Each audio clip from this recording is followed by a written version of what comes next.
तस्वीरें आप देख सकते हैं। करनाल ब्रेकिंग न्यूज के माध्यम से हम आपको दिखा रहे हैं। पीडब्ल्यूडी रेस्ट हाउस में मीटिंग चल रही थी। 2 तारीख को कार्यक्रम है और गृह मंत्री अमित शाह करनाल पहुंचेंगे और इसी को लेकर पीडब्ल्यूडी रेस्ट हाउस में तमाम जिले के अधिकारी और साथ ही साथ नेता पहुंचे हुए थे और अब दशहरा ग्राउंड जा रहे हैं, जहां पर मुआयना किया जाएगा कि वहां पर किस तरीके की स्थिति है और कितनी तैयारियां हो चुकी हैं। तो ये तस्वीरें हम आपको दिखा रहे हैं करनाल के दशहरा ग्राउंड से, जहां पर 2 तारीख को केंद्रीय गृह मंत्री अमित शाह पहुंचेंगे और अंत्योदय सम्मेलन रखा गया है, क्योंकि हरियाणा सरकार के 9 साल पूरे हो जाएंगे और ऐसे में एक भव्य कार्यक्रम करनाल के दशहरा ग्राउंड में रखा गया है, जिसको लेकर आप देख पा रहे हैं कि पंडाल भी जो है बनकर तैयार हो गया है। स्पेशल पंडाल बनाया गया है, जिसके जरिए अगर कोई धूप ना लगे, बारिश अगर आती है तो उसका असर ना पड़े। ये बड़ा पंडाल आप देख सकते हैं कि 2 तारीख को जो कार्यक्रम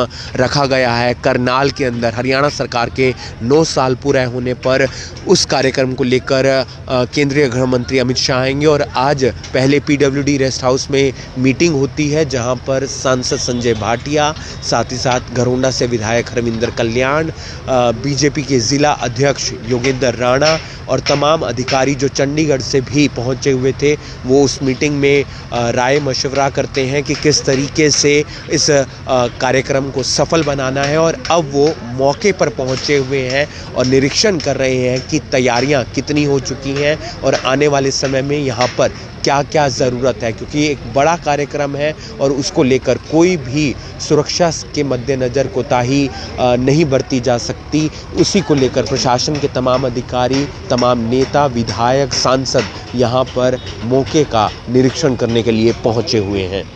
2 तारीख को एक खास कार्यक्रम जिसके लिए करनाल को चुना गया है, क्योंकि सरकार के 9 साल पूरे हो रहे हैं और गृह मंत्री अमित शाह करनाल पहुंचेंगे। हमारे साथ इस विषय पर बातचीत करने के लिए सांसद संजय भाटिया और साथ ही साथ घरोंडा से विधायक हरविंदर कल्याण, बीजेपी के जिला अध्यक्ष योगेंद्र राणा जी हैं।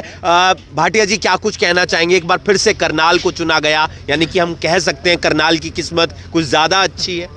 करनाल की किस्मत तो उसी दिन से अच्छी है जिस दिन करनाल के ही विधायक माननीय मनोहर लाल जी हमारे प्रदेश के मुख्यमंत्री हैं और उनके नेतृत्व में मैं समझता हूँ हरियाणा ने हर मामले में इतिहास रचा है।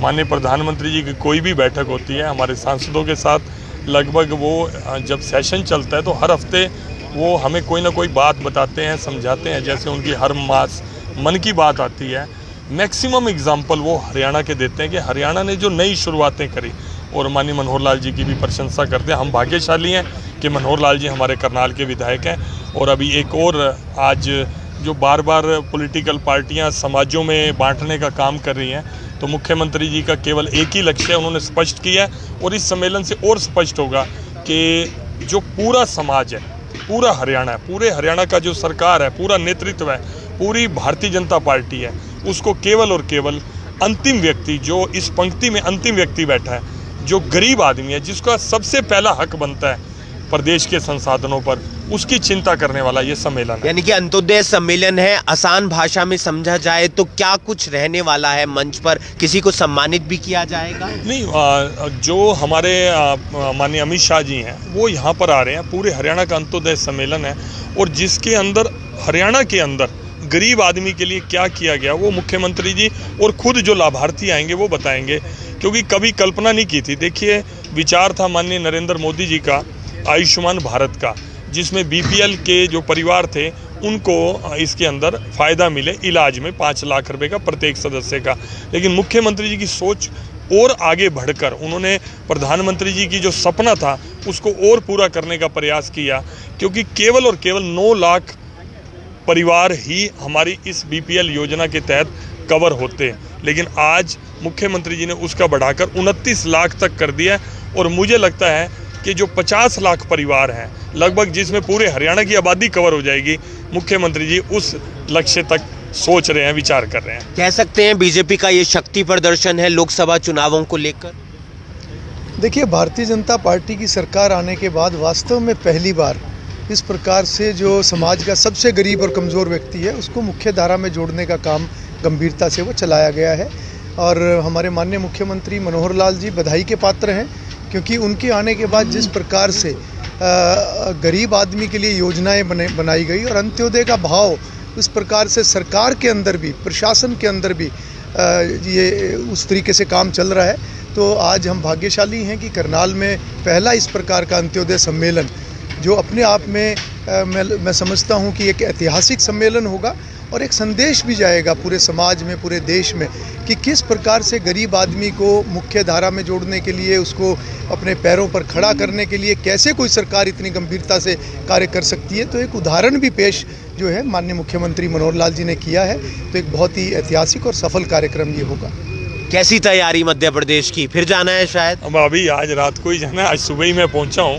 हमारे बैठक थी आज पार्लियामेंट में जिसमें आना ज़रूरी था, तो मुझे लगा मैं समय का सदुपयोग करूं, क्योंकि मेरी नई दिल्ली से जो ट्रेन है वो 11 बजे की है, तो मुझे लगा मैं ट्रेन से ही सीधा करनाल उतरा।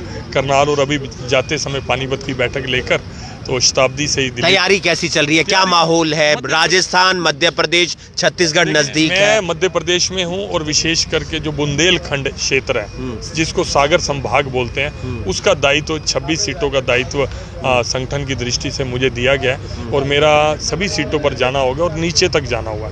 खाली विधानसभा में बता सकते हैं 26 में से अभी कितनी है? अभी हमारी 18 सीटें अभी हैं, इसमें से कुछ लोग वो भी हैं जो पीछे कांग्रेस में बिल्कुल वही उनके साथ जो लोग आए वो भी कुछ लोग हैं। अभी फिलहाल में हमारी 18 सीट है और हमारा लक्ष्य है कि इस पुराने टारगेट को पूरा करेंगे, अचीव करेंगे। और ओवरऑल मध्य प्रदेश देखा मध्य प्रदेश में अब बहुत ज्यादा मेरा घूमने का नहीं रहा, लेकिन जो और संभाग रिपोर्ट तो ले रहे हूँ नहीं, इतना डिटेलिंग रिपोर्ट नहीं है, लेकिन भारतीय जनता पार्टी मध्य प्रदेश के अंदर एक इतिहास रचने जा रही है। पहले भी इतिहास रचा है, 20 साल से आप देखें मोटा मोटी तो 20 साल से भारतीय जनता पार्टी का ही वहाँ, और काफ़ी चेंज है वहाँ पर। लॉ एंड ऑर्डर, वहाँ पर सड़कों की हालत और लोग, वहाँ पानी की बहुत बड़ी प्रॉब्लम थी बुंदेलखंड में, उस समस्या को भी शिवराज सिंह चौहान जी की सरकार ने पूरे अच्छे से संभाला है और मैं समझता हूं कि आने वाले समय में और इतिहास मध्य प्रदेश रचने जा रहा है। बहुत बहुत शुक्रिया, आपने हमसे बातचीत की। आपको एक बार वो जगह दिखा देते हैं जहां पर कार्यक्रम होगा और उसको लेकर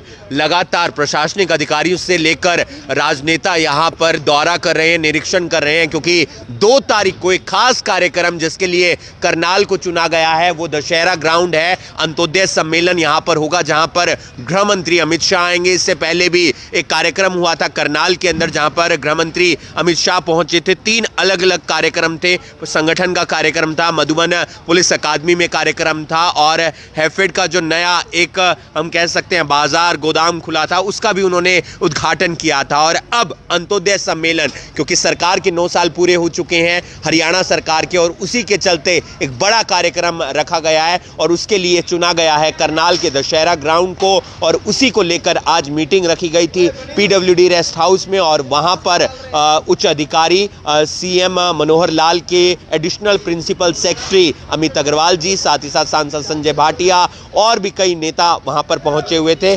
और देखना यह होगा कि 2 तारीख को जब कार्यक्रम होता है तो कितनी भीड़ यहां पर पहुंचती है। अब देख रहे हैं करनाल ब्रेकिंग न्यूज, मैं हूं आपके साथ हिमांशु नारंग।